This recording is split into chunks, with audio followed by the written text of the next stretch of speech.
Student, energy महफिल में एक बार और आपका स्वागत है। हम लोग इसमें एससी वर्मा एक्सरसाइज इलेक्ट्रोस्टैटिक्स का सॉल्यूशन कर रहे थे। बहुत सारे क्वेश्चन हम लोग कर चुके हैं। 24 क्वेश्चन कंप्लीट हो चुका है। 25 से इसमें शुरू करना है। तो ये 25 नंबर क्वेश्चन है, इसका स्क्रीनशॉट ले लें। फिर क्वेश्चन को मैं समझाता हूँ, फिर इसके डायग्राम को हम लोग समझते हैं और बहुत ही मज़ेदार क्वेश्चंस आगे आपको मिलते जाएंगे, बहुत मज़ा आएगा आपको। तो इसके शॉट लें, फिर आगे क्वेश्चन को समझाते हैं। ध्यान में क्वेश्चन स्क्रीन शॉट लेने के बाद अगर आपने पढ़ा होगा तो देखा कितना मज़ेदार क्वेश्चन है। इसमें ये कह रहा है कि दो पिच बाल हैं, उनको आपस में रबिंग कराया गया और उसके बाद एक हॉरिजेंटल रॉड के साथ दो स्ट्रिंग जो इंसुलेटर हैं दोनों के साथ बांध के टांगा गया। दोनों की लेंथ सेम है। तो जब दोनों को हम रबिंग करा देंगे तो दोनों पर अपोजिट चार्जेज आ जाएंगे, एक पे प्लस आएगा तो एक पे माइनस आ जाएगा। तो दोनों एक दूसरे को अट्रैक्ट कर लेंगे, यानी कुछ पोजीशन ऐसे हो जाएगी, कुछ ऐसे अट्रैक्ट करके यहाँ पे ये बैलेंस हो जाएंगे। इसलिए कि इनका जो टेंशन है, जो स्ट्रिंग का टेंशन है वो भी काम कर रहा है। साथ में इसका जो वेट है भार नीचे की ओर डाउनवर्ड काम कर रहा है और इनके बीच में अट्रैक्शन फोर्स यहाँ काम कर रहा है। तो सब कुछ मिला कैसे ये बैलेंस हो जाएंगे। इस क्वेश्चन में ये कह रहा है कि जहाँ से ये बंधे हैं पॉइंट ऑफ सस्पेंशन दोनों के 5 सेंटीमीटर दूर हैं और जब ये बैलेंस हो जा रहे हैं अट्रैक्ट होने के बाद तो इनके बीच का जो डिस्टेंस है वो 3 सेंटीमीटर है। तो अब ये आपने देख लिया है, व्यवहारिक रूप इसका देख लिया, प्रैक्टिकल रूप देख लिया। अब इसको हम इसका बनाएंगे डायग्राम और डायग्राम बनाने के बाद क्वेश्चन को हम सॉल्व करेंगे। तो अब इसके बाद आप देखें इसका सॉल्यूशन। ध्यान दें, तो उस क्वेश्चन का हमने डायग्राम बनाया। तो अब देखिए हमने ये हॉरिजॉन्टल रॉड बना दिया, यह दोनों का पॉइंट ऑफ सस्पेंशन है, दोनों पिटबॉल ऐसे स्ट्रिंग से लटका दिए गए, लेकिन वो चार्ज थे, दोनों पे रबिंग के द्वारा चार्ज उत्पन्न किया गया था। इसलिए क्या होगा कि दोनों एक दूसरे को अट्रैक्ट करेंगे, एक पे पॉजिटिव चार्ज होगा दूसरे पे नेगेटिव, एक पे जितना पॉजिटिव होगा दूसरे पे उतना ही नेगेटिव होगा, ऐसे अट्रैक्ट हो जाएंगे और ये इक्विलिब्रियम पोजीशन हो गया, यानी यहाँ पे सारे बल इक्विलिब्रियम सिस्टम में हैं। अब क्या है, यहाँ पे कह रहा था कि पहले पॉइंट ऑफ सस्पेंशन के बीच में 5 सेंटीमीटर डिस्टेंस था, लेकिन जब ये इक्विलिब्रियम पोजीशन पर अट्रैक्ट होने के बाद आए तो 3 सेंटीमीटर हो गया। तो यहाँ पे मैंने दिखा दिया कि अगर इसके मास को हम m मान लेते हैं तो इसका जो वेट होगा वर्टिकली डाउनवर्ड काम करेगा mg, और जो फोर्स ऑफ अट्रैक्शन है ये दोनों का ये F काम कर रहा है। अब इस क्वेश्चन में लास्ट में आप पढ़ेंगे चार्ज दिया हुआ है 2 × 10⁻⁸ कूलम दोनों पर, तो एक पे प्लस होगा दूसरे पे माइनस होगा, तो उससे क्लियर हो गया फोर्स ऑफ अट्रैक्शन होगा। तो Q की वैल्यू हो गई और डिस्टेंस अब देखिए यहाँ पे 3 सेंटीमीटर है। फिर फार्मूला हो गया F = Coulomb's force, F = Q1 Q2 upon r²। Q1 भी Q है, Q2 भी Q है, दैट इज Q²। सारे वैल्यू हमने पुटअप किया तो 4 × 10⁻³ न्यूटन आ गया फोर्स। अब दूसरी बात हमें ये जानना है कि यहाँ पे ध्यान से आप देखें तो सबसे पहला कि यहाँ हम देखते हैं तो क्या होता है, अब इसको हम यहाँ रिजॉल्व करते हैं, चाहे इसमें दोनों में से किसी में भी हम रिजॉल्व करते हैं। ये T है, अब इसको हम सीधे ऊपर की ओर ऐसे बढ़ा लेते हैं तो ये एंगल भी थीटा हो जाएगा। तो अब इस डायरेक्शन में T का जो रिजॉल्व पार्ट होगा वह T cos थीटा हो जाएगा। T cos थीटा है, हमने लिखा है T cos थीटा हो जाएगा। और इस डायरेक्शन में जो T का रिजॉल्व पार्ट होगा वो बन जाएगा आपका ये T sin थीटा।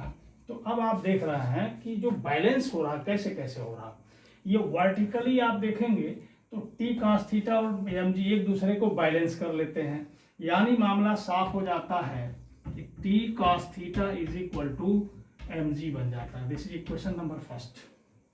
और दूसरा आप देखें तो T sin थीटा यह बैलेंस कर लेता है इलेक्ट्रिकल फोर्स को, इसीलिए यहाँ पे इक्विलिब्रियम पोजीशन बनी हुई है। This is equation number second. हम क्या करते हैं, सेकेंड को डिवाइड कर देते हैं फर्स्ट से, तो T से T कैंसिल हो जाएगा, दिस अपॉन दिस हमने किया है तो T से T कैंसिल हो जाएगा, तो सीधे आ जाएगा sin theta upon cos theta that is tan theta, और ये F अपॉन mg बन जाएगा। अब आप ध्यान देंगे यहाँ पे इस क्वेश्चन से हम चाहेंगे तो tan थीटा की वैल्यू निकल जाएगी। डायग्राम से आप देखें tan थीटा हम निकालते हैं डायग्राम के जरिए। तो अब ये टोटल 5 सेंटीमीटर था, उसमें से ये 3 निकल गया, तो 1 इधर बचा 1 इधर बचा, यानी यह जो है ये पूरा 1 सेंटीमीटर है। अब इस ट्रायंगल में अगर हम tan थीटा लिखें तो tan theta is equal to ये हो जाएगा ये आपका लंब और ये हो जाएगा आधार। और आपको पता है स्ट्रिंग की जो लेंथ दी गई है वह 20 सेंटीमीटर दी गई है। तो इस तरह से tan थीटा के जगह पे आप लिख सकते हैं 1/20। तो अब हम यहाँ लिख देंगे 1/20, this is equal to F. F की वैल्यू यहाँ निकल चुकी है 4 × 10⁻³ अपान m। m निकालना है हमें, और g की वैल्यू हम यहाँ 10 ले लेते हैं आसानी के लिए। तो आप देखेंगे कि ये 2 बार में से काट देगा, तो m इज इक्वल टू आ गया 8 × 10⁻³ ये आपका हो गया किलोग्राम, या फिर इसे आप लिख सकते हैं 8 ग्राम। अब इसके बाद आगे बढ़ते हैं तो टेंशन भी पूछा हुआ है। तो आप यहाँ देखें कि t sin theta is equal to F है, तो फिर आप देख लीजिए t sin theta is equal to F है, तो यहाँ से हमें t निकालना है, तो t is equal to f/sin theta. एक चीज ध्यान देंगे कि यहाँ थीटा बहुत छोटा है। जब थीटा बहुत छोटा होता है तो ऐसे केस में साइन थीटा थीटा के इक्विवेलेंट होने लगता है, और tan थीटा भी थीटा के इक्विवेलेंट होने लगता है। तो एक्चुअली हम साइन थीटा और tan थीटा दोनों की जगह पे एक ही मान नियर अबाउट हम पुट अप कर सकते हैं। तो f की वैल्यू आप देख पा रहे हैं, f की वैल्यू यहाँ निकल चुका है, ये है 4 × 10⁻³ और साइन थीटा और tan थीटा दोनों को हम एक ही लेंगे, तो ये हो जाएगा 1/20। अब आप देखिए t इज इक्वल टू हो जाएगा, ये 20 ऊपर जाके मल्टीप्लाई करेगा तो 8 हो जाएगा, और 10⁻e बन जाएगा -2 न्यूटन। तो इस तरह से जो स्ट्रिंग है उसका टेंशन भी निकल गया, और जो मास है बाल का वो भी निकल गया।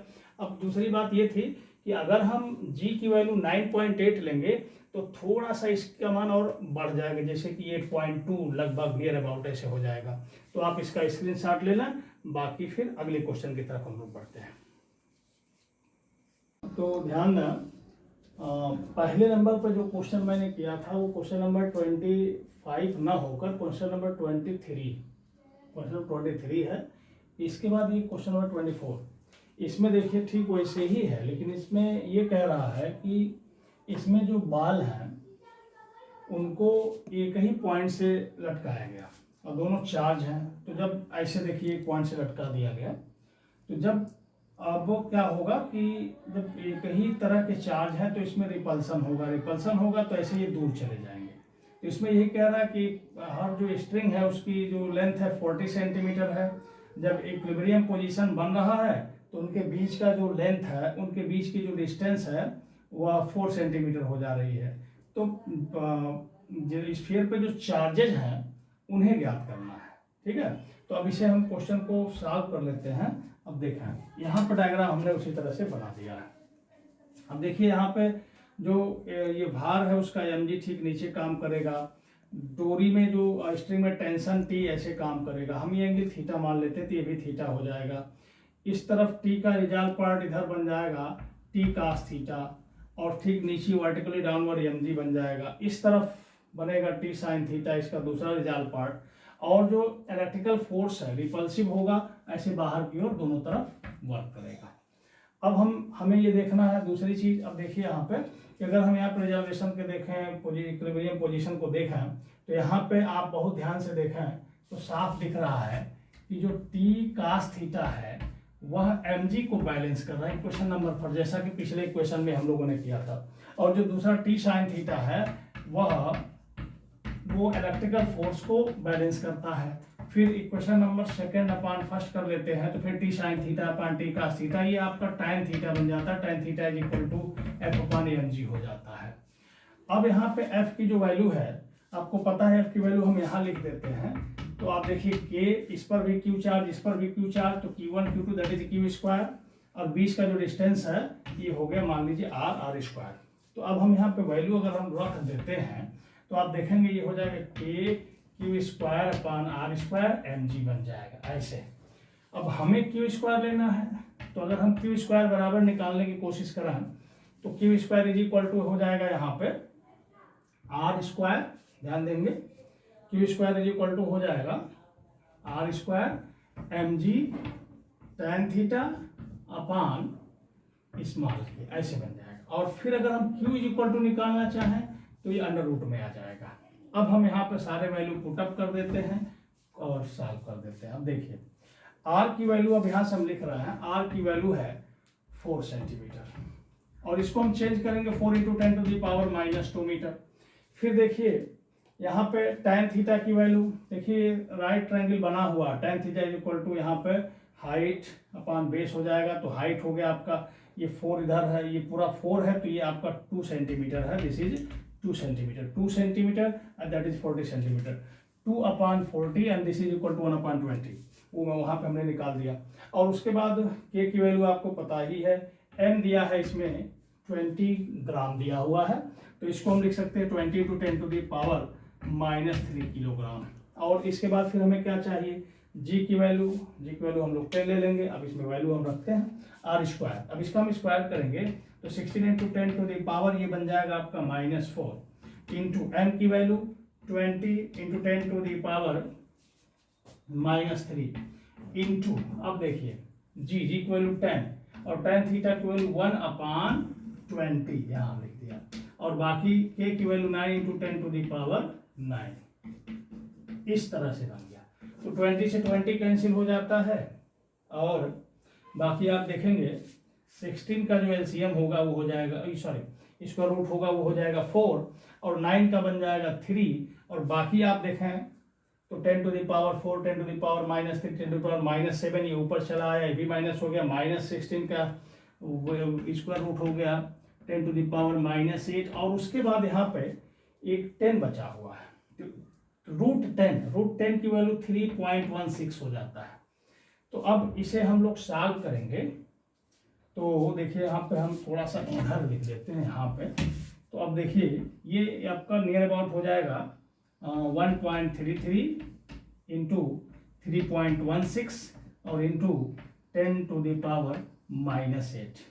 अब इसे मल्टीप्लाई जब करेंगे आप तो अब देखिए ये लगभग हो जाएगा आपका, यहाँ मल्टीप्लाई भी कर दे रहे हैं तो 3 ये 6 18 8 हो गया और 4 हो गया और उसके बाद 9 हो गया और ऐसे ही फिर 3 से मल्टीप्लाई होगा और ये हो गया आपका 8 4 9 और उसके बाद 1 से तो ये हो गया 6 1 3 8 2 और यहाँ हो गया 13 और 6 13 6 हो गया 19 और एक हो गया 20 9 और 1 ये हो गया 10 और ये 2 यहाँ पे आ गया 2 और ये हो गया 3 तो 12 हो गया और यहाँ पे हो गया 4।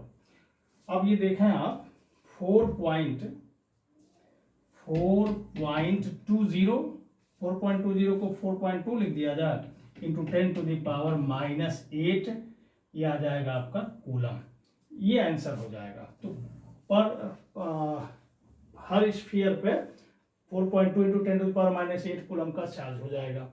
तो इस तरह से इसका आप स्क्रीनशॉट ले लें, इसको बाद फिर हम अगले क्वेश्चन को लेके आते हैं। अब देखिए क्वेश्चन नंबर 25, इसमें सेम वही क्वेश्चन है, कहीं कोई चेंजिंग नहीं है। इसमें ये कह रहा है कि एल लेंथ है स्ट्रिंग की और ये जो स्फीयर है दोनों उसके मास m है और हमने मान लिया कि ये इक्विलिब्रियम में r डिस्टेंस पर सेपरेट होते हैं, इसमें f रिपल्सन फोर्स लग रहा है। तो सब कुछ वैसे ही कई बार आप देख चुके। तो tan theta equal to f/mg हो गया। अब f की वैल्यू हम लिखेंगे यहाँ पे, तो आपको पता है कि f की वैल्यू क्या होगी, f की वैल्यू होगी k और q1 q2 अपान r स्क्वायर, ये फार्मूला आपको पता है। तो यहाँ पे f k हो गया, q1 q2 ये भी q that is q square upon r square बन जाएगा और साथ में यहाँ पे mg है वो भी आ जाएगा। फिर अब यहाँ पे हम m की वैल्यू निकालेंगे, तो m की वैल्यू आप देखेंगे k और q स्क्वायर अपान अब नीचे अगर आप देखेंगे तो यहाँ पे K Q square upon R square M तो है नहीं, R square G tan theta, ये बन गया आपका। अब हम आगे बढ़ते हैं, चूंकि क्वेश्चन में आर के विषय में कुछ कहा नहीं है, यल दिया है और थीटा दिया हुआ है और क्यू दिया हुआ, तो यल थीटा और क्यू के पदों में ही हमें आंसर लाना है। तो हम यहाँ हमने देखिए क्या किया, यहाँ sine theta is equal to लंब अपान हाइपोटेनस हो जाएगा, हाइट अपान हाइपोटेनस। तो यहाँ पे देखिए ये आर अपान 2 और अपान यल, इस तरह से आर अपान 2l हो जाएगा, R is equal to 2l sine theta हो जाएगा। अब हम यहाँ पे सबकी वैल्यू पुटअप करेंगे, आप देखिए भी आंसर ही आ जाएगा। के की वैल्यू हम लिखेंगे 1/4 पाई एप्सिलॉन नॉट, और ये देखिए हो गया क्यू स्क्वायर अपान, यहाँ नीचे आर स्क्वायर को लिखेंगे हम 4l square sine square theta, और साथ में हो गया जी tan नीचे है उसको हम भेजेंगे ऊपर, तो ये बन जाएगा cot थीटा। तो इस तरह से हम यहाँ पे अब लिख दे रहे हैं कि m इज इक्वल टू, देखिए फाइनली क्या मिल गया, Q square cot theta upon ये हो गया 16 पाई epsilon not G L square sine square theta. यही लाना भी था, आप स्क्रीन मतलब यही इसका आंसर हो जाएगा। लाना था हमने इसलिए कहा कि ये देखिए क्यू थीटा एल के फॉर्म में ही आपका आंसर आया और यही चाहिए था। तो अब स्क्रीन शॉट लेना, फिर अगले क्वेश्चन की तरफ हम बढ़ते हैं। देखें ये क्वेश्चन नंबर 26 में ये कह रहा था कि एक चार्ज पार्टिकल है, उसको एक पेंडुलम के बॉब के ठीक नीचे रखा जा रहा है। तो अब देखिए ये पेंडुलम है, हमने एक बना रखा है उस, और ये बॉब मान लीजिए। तो अब देखो क्या है कि यहाँ पे एक चार्ज पार्टिकल ऐसे रखा जाएगा, तो क्लियर है कि दोनों अगर सेम चार्ज वाले होंगे, एक ही नेचर के होंगे, तो इस पर रिपल्सन फोर्स लगेगा, ऊपर की ओर ही जाएगा। तो अब ये फोर्स लगने की वजह से ये स्ट्रिंग क्या होगा, टेंशन फ्री होगा। ये तब हो पाएगा क्योंकि इसका वेट नीचे काम कर रहा, वेट के बराबर रिपल्सन फोर्स अगर लगने लगे तो काम हो जाएगा। तो यहाँ पे मैंने डायग्राम बना रखा पहले से। अब देखिए इसमें क्या है कि नीचे यहाँ देखिए ये हमने वो पार्टिकल बना रखा है, यहाँ पे बाप बना रखा है, तो ये देखिए वेट है। अब देखें यहाँ पे जो इक्विलिब्रियम पोजीशन होगी उसमें F is equal to M G हो जाएगा सीधे सीधे। F की वैल्यू कितनी होगी, यहाँ देखिए इस पर Q1 चार्ज हमने माना, इस पर Q2 चार्ज माना, डिस्टेंस को हमने R मान लिया है, तो आपको पता है कि Q1 Q2 अपान R स्क्वायर बन जाएगा and this is equal to M G. हमें Q2 निकालना था, तो यहाँ से अगर हम Q2 इज इक्वल टू करेंगे Q2 की वैल्यू, तो ये हो जाएगा आर स्क्वायर एम जी अपान ये हो जाएगा के Q1। अब सबकी वैल्यू हम यहाँ पुटअप करते हैं, ध्यान से देखेंगे। आर स्क्वायर देखिए आर है 10 सेंटीमीटर, और ये अगर मीटर बदले 10 टू द पावर -1 स्क्वायर करेंगे तो 10 टू द पावर -2। एम की वैल्यू यहाँ पे 100 ग्राम दिया है, ये 10 टू द पावर -1 किलोग्राम हो जाएगा। और जी की वैल्यू हम 10 ले लेंगे, नीचे आप जाएंगे तो के की value 9 into 10 to the power 9 होती है, और Q1 की वैल्यू इसमें दिया गया है 2 इंटू 10 टू द पावर -4। अब हम इसे सॉल्व करते हैं, देखा ध्यान से। तो यहाँ देखिए ऊपर जो है ये तो 1 हो गया दोनों मिलके, और यहाँ पे 5 बचा हुआ है, ऊपर जाके -7 हो जाएगा, 10 टू द पावर -7 हो गया, और यहाँ पे आ गया 1/18। अब 1/18 को जब हम सॉल्व करेंगे तो अब ये कितना हो जाएगा, अब ध्यान दें। इसको हम क्या कर सकते हैं, ऐसा लिख सकते हैं 100 लिख सकते हैं, 100/18 लिख सकते हैं, अब तब ये 10 टू द पावर -9 हो जाएगा। ऐसे कंडीशन में जब हम सॉल्व करेंगे 5.5 into 10 to the power -9 coulomb बन जाएगा। तो अब देखा ये इसका आंसर हो गया। अब इसे आप सॉल्व करें और आप देख रहे हैं कितने अच्छे अच्छे क्वेश्चन, कितने मज़ेदार क्वेश्चन मिल रहे हैं। अब इसको आप स्क्रीनशॉट लेना, फिर अगले क्वेश्चन की तरफ हम बढ़ते हैं। तो ये देखिए हो जाएगा 5.5 into 10 to the power -9 coulomb. तो इस तरह से क्वेश्चन आपका कंप्लीट हो गया, स्क्रीनशॉट लेना, आगे फिर बढ़ते हैं। Question number 27। अब इसमें क्या कह रहा था, इसका सवाल पहले भी आप कई बार कर चुके हैं।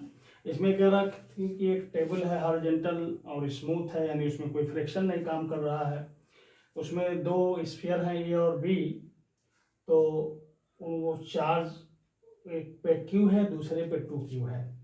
अब उनके बीच में एक तीसरा बॉल सी कहाँ पे रखा जाए कि जिससे उस पर वो वहाँ पे वो इक्विलिब्रियम पोजीशन बन जाए, और अब वो कहाँ रखा जाए, उसकी पोजीशन क्या होनी चाहिए, और फिर उस पर चार्ज कितना होना चाहिए। तो पोजीशन के लिए क्वेश्चन एक फार्मूला हमने आपको बता रखा था कि R1 पहले वाले चार्ज से Q1 से, ये मान लीजिए Q1 है तो इससे जो डिस्टेंस होगा R1, यहाँ मैंने बना रखा है करड़ी में Q1 upon root Q1 plus root Q2 into R।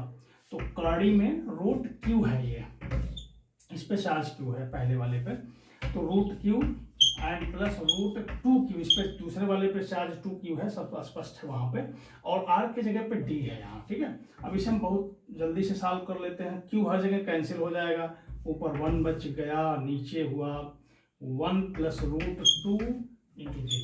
अब इसका हम रैशनलाइज करेंगे जब इसको, तो रूट 2 माइनस 1 से नीचे ऊपर मल्टीप्लाई करना होगा, रूट 2 माइनस 1, और इसके बाद यहाँ देखिए आपका root 2 minus 1 into root 2 plus 1 that is 2 minus 1 into D, and finally आपके पास आया रूट 2 माइनस 1 इंटू डी। इस तरह से सबसे पहले इसकी पोजीशन पता चल गई। अब ये कह रहा था कि इस पर चार्ज कितनी होनी चाहिए, कितना होना चाहिए, तो चार्ज हम लोग निकालने जा रहे हैं। आप देखा ध्यान से, इसके लिए किसी भी एक जो स्फीयर है, किसी भी एक स्फीयर पे जो नेट फोर्स होगा वो 0 होना चाहिए, तो हम ए ही मान लेते हैं, ए पे नेट फोर्स 0।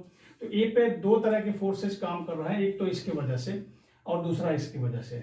तो इसके वजह से जो फोर्स है वो कितना होगा, देखो के Q1 Q2 ये है Q, और ये मान लिया है कि इस पर चार्ज है कैपिटल Q, तो QQ अपान इस बीच का डिस्टेंस है R1 स्क्वायर एंड प्लस दूसरे वाले का चार्ज, हम दूसरे वाले की वजह से, इसके वजह से, तो होगा K और Q into 2Q that is 2Q square upon ये पूरा का पूरा सेपरेशन हो गया D square and that is equal to 0।